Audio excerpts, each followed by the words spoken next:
if I need to introduce this guy to you, then it shows me exactly how long you've been in this game, you know? If you don't know who Punk Mbedzi is, then Mafigizor. Ladies and gentlemen, make some noise. He's here. What an How intro, you doing, man. brother? I'm good, bro. How are you? I'm good. Thank you so much for honoring the invite, No, man. thank you for having me, man. Yeah, of course. It was time, Yeah, you know, to yeah. bring you on the show. You're a seasoned, I believe you're a seasoned a producer. Yeah. You've been in the game, you've done a lot of things in media. Yeah. And you know, you've just explored a lot of different avenues while you've been here. So without even me trying to give you your introduction, like I know who you are. You're making me feel old now. Please just introduce yourself and just let us know where you're from. Yeah, so I'm a music producer, DJ, creative. Yeah, that's the title I like using as a all-round creative. Originally from Polokwane, but now based in Joburg. Yeah. And I've been making music since primary school. Primary. Yeah, and it was never meant to get here. You know, it was all fun, Okay. and one thing led to another, and here we are, man. I've got you. Yeah. You know, I don't know how true it is, but George helps us with, you know, putting together the podcast and all. And he was telling me that he actually goes way back with you. Yeah, he told me, yeah. Yeah. Because when we met here, he's like, do you remember me? I'm sure you don't remember. And I'm like, no. And he's like, no, back in the day when we used to meet up with another friend of ours, Linda, Yeah. and a couple. And I'm like, wow, it's been that long. Yeah. It was crazy. He was telling me the stories that I think you guys used to stay at a friend's place or his place all together with the couple. And yeah, it's been a journey, man. Yeah. But without even wasting too much time, we've got load shedding here. Things can happen. I'm going to start with Milk and Honey. Yeah. That's when I discovered Punk Mbedzi, and it was the actual Milk and Honey song I think you did with FKA. FK Mash, yeah. Brilliant album, man. Thank you, man. Why was the title Milk and Honey, firstly? I think the name was just adopted from, like, I was reading the Bible, you know, and there was just references to the land of milk and honey, and I'm like, this sounds nice. And with making music, I usually make it with where I am in life, you know, so that's why it's hard for me. I remember the other day when you were calling me, you're like, yeah, so what new music have you been making? You know, I'm like, it's hard because I usually just make it, and I think at that point that was where I was, you know, as a person, and then it just translated into my music. And with the collabo with FK Mash, I think it's just something that I thought at that point he wasn't doing a lot of collabos, and I just been a fan of his music, man. And I was like, bro, I'm gonna start something, and I'm gonna send it over to you. Started the project, you know, it was a nice vibe. Send it over to him, bro. I'm like, is this guy normal? It sounded like really crazy, you know, and then just a few touches there, and then that was a project. Oh, man, it was a brilliant project. Still my favorite from you till this thanks, date, man. you know. But you've also worked on another album after that, which was Seasons, no? Yeah. With your beautiful family there as the cover art. cover art, man. That was beautiful.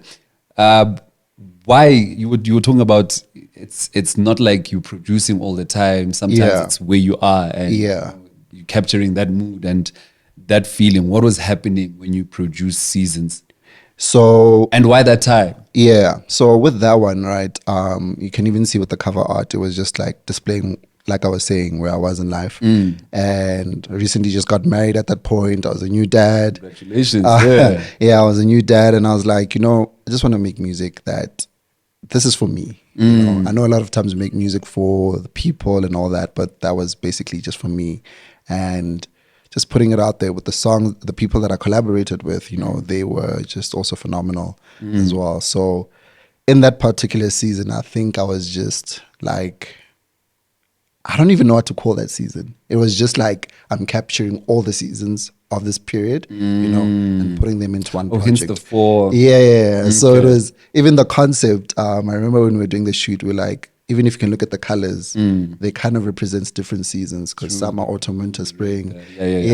So okay. even now the images were shown, it was me, then my wife, then the kid, and then the family, you know. That's So cool. I'm gonna put it as you describe it. I'm gonna put it there. So yeah, we can. So that's the whole concept. And I was like, yeah, these are the seasons of my life, and this is the season where I'm at. So That's brilliant, man. Congratulations. Man, I love how, you know, you seem so wholesome, man, with the whole family and all of that, you know, because we know how life is sometimes, you Yeah. know, it's hectic for all of us, you know, but 100%. when I see things like that, it's like a reflection of how I saw life growing up. You get what Sure. I'm saying? Put together with the family, a loving family, all of that. What's their role in who you are today since you got married or since you had, it's a son, I guess. Yeah. Since you had your son.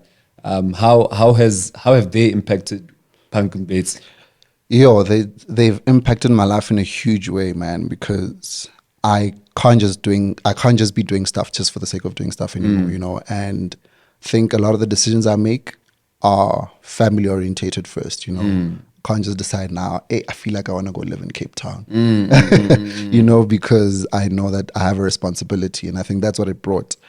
I think, and this is maybe I might be wrong, but I think had I not gotten married at that point, I would have probably went another journey, maybe just focused purely on the music, toured, and not that is a bad thing, but I think that just also just made me stop and say, okay, let me just be here, you know, let me just, outside of the music, outside everything I do creatively, let me just take it all in. And for me, it's also a new experience, you know, because growing up, I had both my parents, but what I'm experiencing now is different to what I grew up with, you know.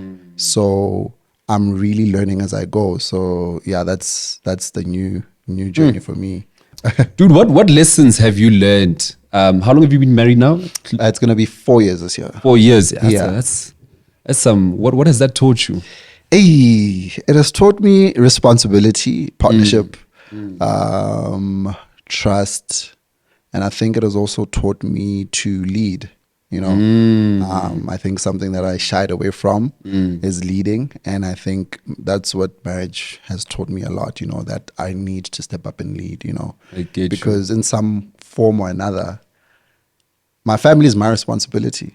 You know, so where my family ends up is because of me and the decisions I make. And I think that puts a bit of fear, but good fear, you know, in me every day. And I'm like, geez, if my wife doesn't make it or become something in life, it's primarily because of me, you know.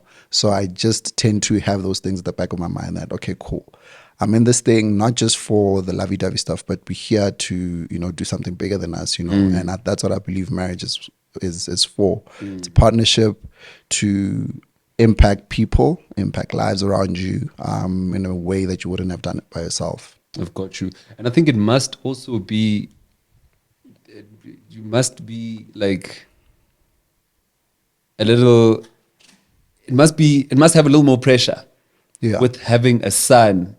Yeah, no, 100%. Yeah, with having a son, man, because we know how men are viewed, you know, in society. And just having that thing that you need to instill the right values in this man, this young boy, to become the man that he's supposed to be in society, not just in your household. But you're growing someone that's going to go out into society. And whether he's a bad or good person, you are primarily the person that's going to impact that. If he grows up and he goes, if I'm doing my part and he goes and does wild stuff, hey, I tried my best. Done. Yeah, you did your part. Yeah. But his character is mostly molded by me and what I'm instilling in his life. So, yeah, the pressure's on, man. I've got you. Yeah. Got you. But then, I mean, also another part of you is you're a very proud Christian, you know. Yeah. You don't shy away from your religion or anything. Yeah. I don't know. I'm Christian, right? Yeah. Obviously, but well, not obviously, but we are not as vocal and as out there about it as maybe you might be. do you feel as though, because I'm seeing like a trend now, it's like Jesus is in season now. Eh? I'm not sure if you see it too. Sorry, it's a bit random, but Yeah. I don't know. A lot of people are now just posting about Jesus. A lot of people are going to go get born again. A lot of people are just praying, man. I don't know if it's because as a society we might just be in that situation where we need God right now more than ever, or it comes with age and we're growing up and we're understanding things more and we're becoming less rebellious and humbling ourselves a little more. Hundreds. Do you get that, Onje? Jesus has been in season your whole life. I didn't grow up in a Christian household. Okay. Yeah, I didn't grow up in a Christian household or anything. On Sundays was just us sitting, watching TV or whatever the case is, with my dad. I became born again in varsity. Okay. It wasn't the plan. I was even in my mind, I was like, maybe when I'm 40 there, Yeah, when I'm done, I'm relaxed. But I don't think it's something you pick. I don't think you go out saying, I'm going to choose now. It's something that you comes to you. Salvation is a gift. So a gift is not something that I make. So being born. So I think with what we're seeing happening, maybe it's a sign of what's happening in the world, that people are seeing that there's no other hope but to run to God. But amen. Yeah, it's also not easy being publicly putting it on my shoulder that, hey, listen, I'm a Christian and these are my values, because most of the times you find that people just like, here he goes again with that stuff, thinking I'm doing it for a brand or anything like that, but it's just who I am. It's not a thing I put on. It's my life. Yeah. So same way as my race is part of who I am. My faith is also part of who I am as well. Yeah. I see. Has it ever compromised your career in any way? Being vocal about it? I wouldn't say it compromised my career, but I think I've had a it's not like hectic, but I think sometimes on social media, especially Facebook is wild, man. Facebook, you post something, and people are like, hey, my man, we want the music, man. We don't, you comment just on Sunday. Yeah, man, like, Pastor, wait, we want the music. And you're like, but I thought this is my life. I'm sharing parts of me, but also not just sharing parts of me, but I feel like also people need this. You just have that thing inside you, like, I wish I could share what I have with you, and that's why I'm always posting publicly about it, because it's about winning the lost and say, hey, listen, like, there's hope. I've got you. Yeah. I've got you. Majority of our career is like nightlife. Yeah. It's club life. Yeah. And, it's not the holiest of places. Hundreds, yeah. What happens to you when you get into spaces like that and all of that is going on around you? Yeah, so a part of me, like when I became, for example, when I became born again, I was making music, I was in the music industry.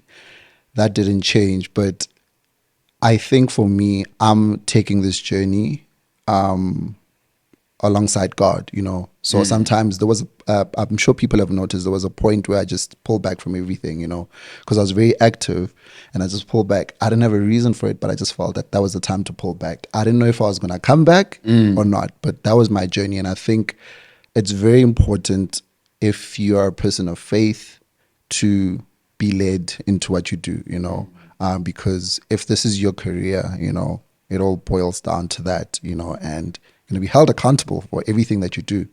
So for me, going to like nightlife and clubs and all that stuff, I think I've become very selective, right now in the type of gigs I engage in and all that stuff. And really? Yeah, I've become very selective.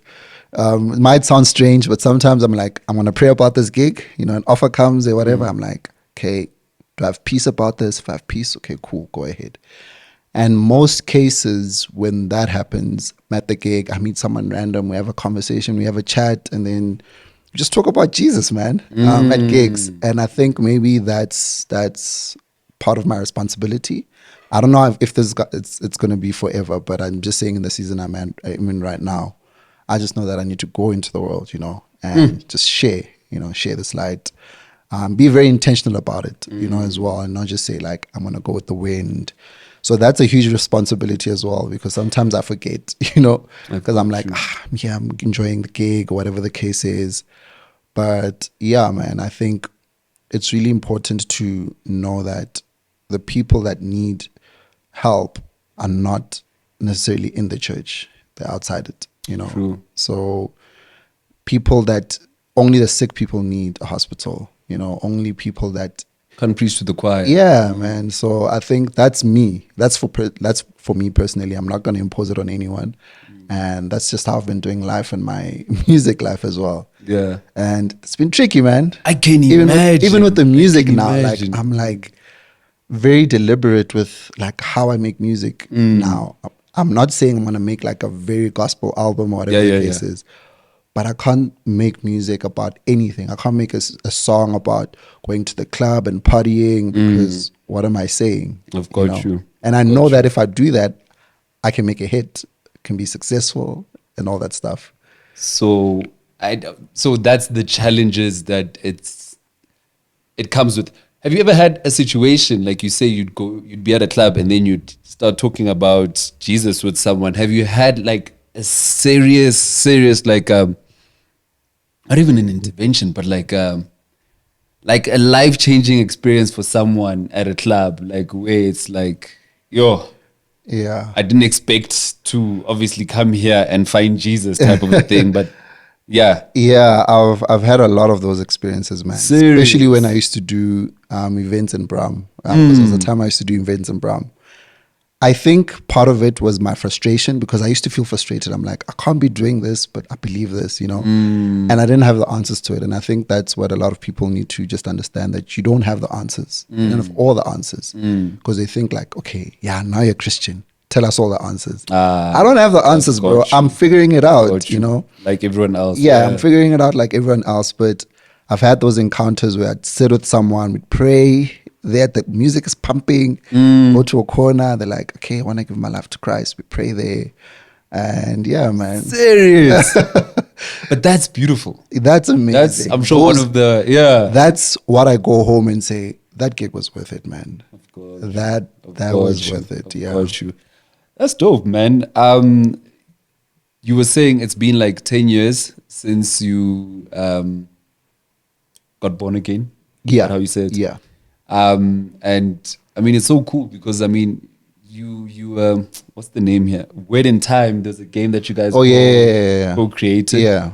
I thought you were gonna bring one. We have a young promo. We have, a test to see how it is because it sounds interesting. Just give me like the scoop on that. What is that about?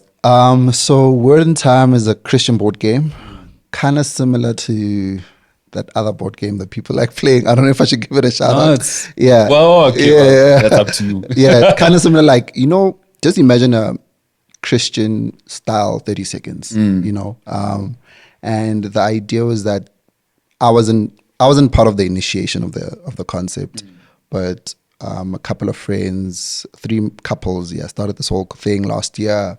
They were working on it, and they're like, no, we need someone to come and do like the creative, the design and all that. And that's when they called me up. So that's where I came in, and I was doing like all the design on all that thing, like I was responsible for. So I just designed the whole board game, the playing items, the cards, everything. Nice. Yeah. And is it in stores? Is it out? Is it ready? So it's available on our website, wordintime.co.za. People so it's can an online game. No, it's a physical game. You can order it. You can order it and it's delivered to you, yeah. Oh, that is dope. Yeah. That is we dope. just manufactured some late last year and late the year before, sorry. And we've just been doing a few orders, people placing orders online, and then What's the goal there? The goal is to just I think sometimes people think Christians are boring, man. I think you can have fun as a Christian. True. You can play board games and learn about the Bible as well, because that's like strengthen your faith. Yeah, you just pull up a card, you're like trying to describe this card, and you're like, oh snap, let me go. And it's based on the Bible. Yeah, I mean, there's everything so is much biblical references. Yeah. I think that's dope. I'd like to play it. I'm not gonna lie. Yeah, I'll see if I can send one. Yeah, we're gonna get free. Samples or whatnot. That's really cool. But you were talking about being called in to come do the creative of such, an initiative. There's so much that you've also done. You've done the Vodacom Next Level, I think chat, something like that. Yeah. You've had a podcasting journey of your own. Yeah. I remember you used to produce shows on 5FM. I'm not sure, is it producing or No, content? I was just playing. I was just DJing there. Yeah. Oh, you just DJ? Yeah. No, man. There's a time you called me. You were working with Temba. Oh, that's 947. 947. Was that 947? Yeah. Sorry, I don't know. I thought that was 5. Yeah, Yeah. so you were Working for content. Temba, yeah. Okay, that was Yeah. dope. That's dope. What else have you done? What's the space that you're in? Like, So everything that I do creatively, and I need to stop doing this. I've just learned by myself, even the music. I was influenced a lot by my late brother. Growing up, he used to just love house music, like love it, breathe it. And I was like, okay, I want to hang around him more. Let me learn how to produce music. So that was my way of hanging around with him more. Get you. But that was just an outlet of my creativity. And then I started I remember with designing, like graphic designing, I used to get booked for gigs and they'd send you a flyer and I'm like, this flyer is ugly. And I'm like, no, I can't. Then I just started searching, how do you design? And I started working on design. So you'd create your own. Yeah, so I'd create So my that was own a thing. branding decision. Yeah, that was Yeah. I'm like, no, I need to design my own stuff. And then I got better. And yeah, even the videos and stuff, it's stuff that I'm like, I'd like to shoot a video. Let me just learn and go to YouTube, search. So yeah, I've done events. And I think a lot of the stuff that I do is stuff because I want to do for myself. Even with the event, the first event I did was a birthday party at House 22. My birthday. I'm like, I'd like to have a few friends over. Let me do a gig. Did a gig. I'm like, oh, okay, I can do this eventing thing. Then I did the rhythm, and then it grew. Like I also got to work with Deep in the City. So yeah, I think a lot. Wait, the rhythm. That was sponsored by Bud. Yeah, that was you. Yeah. Nice. You have to hook us up, dog. Like, what is your secret? Okay. Yeah, so a lot of the things I've done is because I wanted to do them for myself and just be like, I see something I like, I'm gonna do that. I'm gonna learn how to do that. So now I'm just refining because I think there's a cap that you can reach of being self-taught. I think I wanna just also get better and just be more professional in a way. I've got you. Yeah. Do you have? Because I have that problem, man. I have that problem. We were talking about it earlier on when you were asking, do you edit? Yeah. I've got that problem of wanting to do everything myself, and it's also self-taught, Yeah. But it's. I don't know if it's a perfectionist thing or if it's just doing something and not having to rely on Hundreds. the budget to get a big crew or whatever it might be. Where do you think yours stems from? Why? Is it just a matter of learning how to do things? I think I love creativity, man. Like I just love being in creative spaces. Usually people, that's why when I have chats with people and they're like, why aren't you making music? And I'm like, music is just part of my creativity. It's not all I do. If you sit with a couple makes music every single his day. life. Yeah. Yo, that guy, Monday to Monday. And I'm like, I can't. True. I struggle. If I try to do that, I'm going to struggle because I don't think that's who I am. And I think it took me a long time to get to that point that you're not like everyone else. Just work on what you're good at. But right now, this year, I'm learning to outsource stuff. Because like you're saying, you can be like, I can do the graphic design, I can do the what. You can only do so much. You can only do so much. And a hard pill to swallow is that there are people better than you. And that's what I needed to humble myself. And I'm like, actually, someone can do this better than me. Let them have responsibility. And sometimes people want to help you and be like, let me do this for you. And you're like, no. I get you. And I think with creativity, it's also such a tricky thing because it's sort of like a part of you and you're handing that to someone else. And you never know what might happen with that. But yeah, it takes trust. Yeah, a lot of it. All right, man. You also had a season podcast. Why did you start that? So, season podcast, and it's something that I'm going to pick up as well because I just left it hanging. But that was the intention of that is just to have conversations like this with like-minded people in Christian spaces. You don't have to be a pastor or whatever if you are cool, but I believe, like me, there are people that are in different environments that are Christian, and I'd love to have conversations with them, and I'd love to see how they do day-to-day life, so they share their own experiences, their own journeys, because I think that's one element we need to just make known, that Christians are people and they're experiencing life as well. They're figuring it out, they're going through hardships, they're going through victories, but how are they doing life? So we just sit down, have a chat, and get inspired, man. I've got you. Yeah. Nah, that's I think that's really dope. I'm gonna play a quick just a few random questions, ne? Yeah. Just so we can get to know, a few things that I'm just not gonna ask. It's better if I say these are random questions, so I don't have to take Yeah. any responsibility for your answers. I can say skip, right? Yeah, no, they're not hectic. They're not hectic. They're music related, really. Okay, awesome. But who would you do a back-to-back with that you haven't done back-to-back with before? Yeah. Haven't done Yeah. back-to-back with. Who would I do it with? And why? Sure, what a hard question. I never Really? thought about it. Okay. I think between FKA. You haven't done a back-to-back No. with FKA? I haven't. Okay. Now that I think of it. FKA or even Desiree. I think that would be cool. Yeah, I just think it would be cool. I can hear the one with Desiree. I don't know why. Yeah. The Afro elements. I don't know. Yeah. That sounds dope. Yeah, in my that would head. be cool. All right. Who have you done one with? Just I've done one with Vanco. I've done Dope. one with Da Capo. dope. That's what I can think of. Yeah. Those are dope. The most iconic set you've ever witnessed? Witnessed.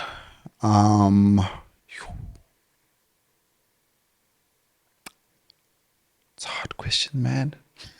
Because I've Which witnessed one a did lot you of think of first when you? Which one came? I think a name came. I thought of Black Coffee, but I can't think where, But I think I've heard other iconic sets as well, and I'm like, sure. There's a lot. Yeah, there's a lot. Okay, I'll come back to it. Let me just, it'll be playing in the background. You are a married person, so I can ask you this question. One song I could make love to. Victor Duplay. No. Let me not say that one because I already have children. I was going to say Victor Duplay, make a baby, but but I think Keshapo for now. Yeah. All right, so you chilling with Victor? Victor Duplay. Okay. Yeah. One house song I've been listening to for over 20 years. For over 20 years. The question used to be 10 years, and then I realized how much time has. Houses, yeah. I don't know if it's 20 years, but there's a song by Jazz Tronic. I don't know if it falls under house as well. It's like broken beat. It's called Samurai. Ooh. I want to check that out. It's a Beautiful song. Yeah, it's I love that song.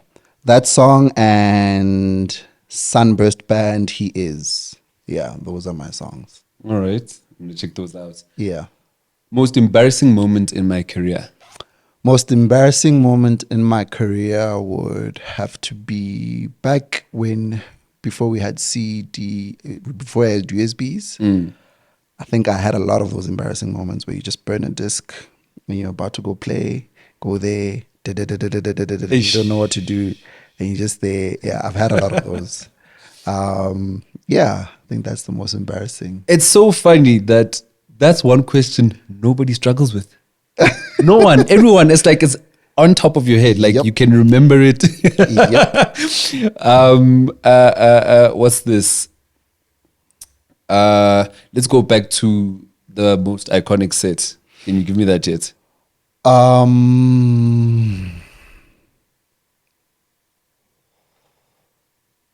I would say, Black Coffee in Angola. Africa's Not a Jungle.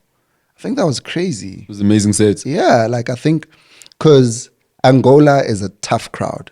Really? And not to say it's a bad crowd. It's just like you're this new face and you're coming there. Obviously, he's not a new face. But when he played, man, people were here, like the people in his head. And I think that was really dope. Yeah.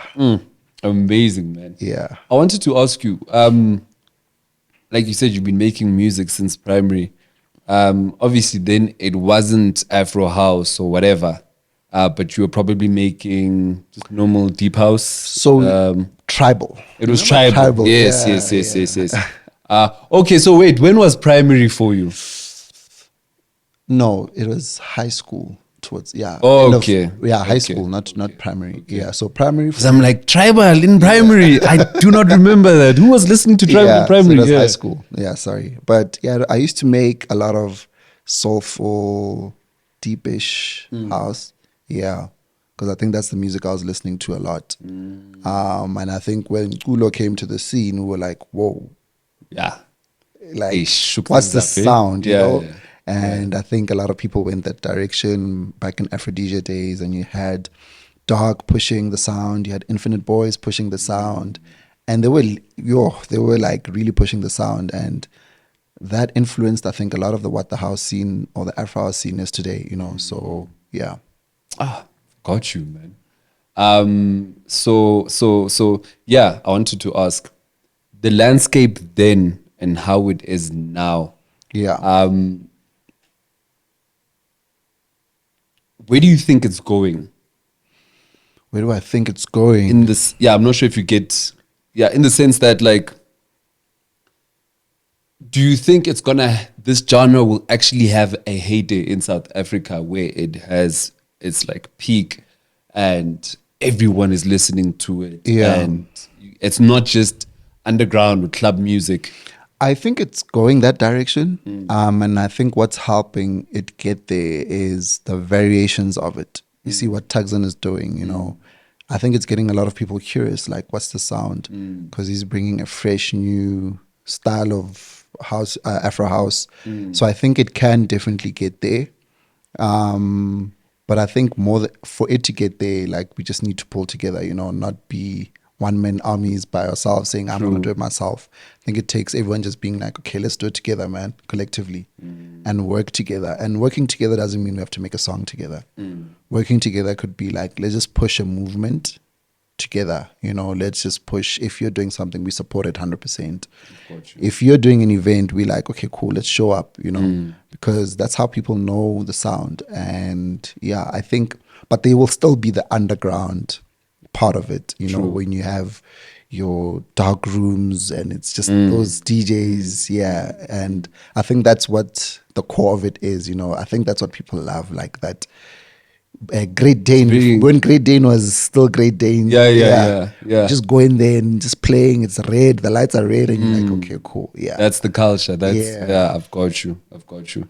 Yeah. Hey man, it's a tricky conversation because a lot of people love it where it is, but you also want so much more for the role players, the people that are in there, so they can keep doing what they do to the best of their, capabilities.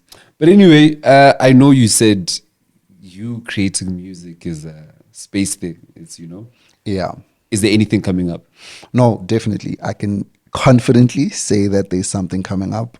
I've just been trying to understand, because I think in putting the previous album, it was for myself, right? Which is a good thing.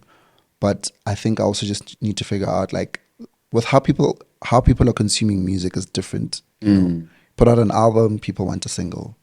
You put out an EP, people want an album, and you're like, what do you want? Yeah. So I think that's the only thing I'm just trying to figure out, like, how do I package this thing? Do I just put effort into singles and space them out, an EP or an album?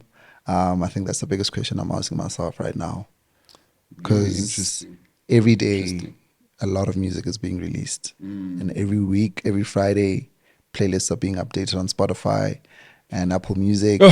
The pace, the pressure, and I think that's a part of, besides being like, when I took that break, besides being spiritually led, but I think part of it felt like I can make my own decisions, man. I can step back when I want to, because I feel like sometimes as music producers, we feel indebted to people. Like, I need to give people music, which you should, as the people are following you, but I can decide not to put out music, and I should be fine with that. I can decide to put out an album, and I should be fine with that. So yeah. I've got you, man. Nah, dude. Thank you so much for coming through. It's No, been thank you so much for having me, man. dope conversation and a very nice perspective. But in closing, I always ask, especially from a person that you've seen the game, man. Yeah. You've traveled abroad. You've met everyone who needs to be met. Yeah. You've done it on radio. You've done it on TV. I call it TV.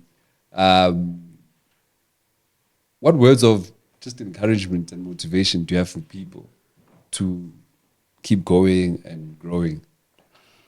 I would say something important would be to find your why, you know, because I have a lot of people that send me DMs, hey, can you help me? I want to do 1, 2, 3.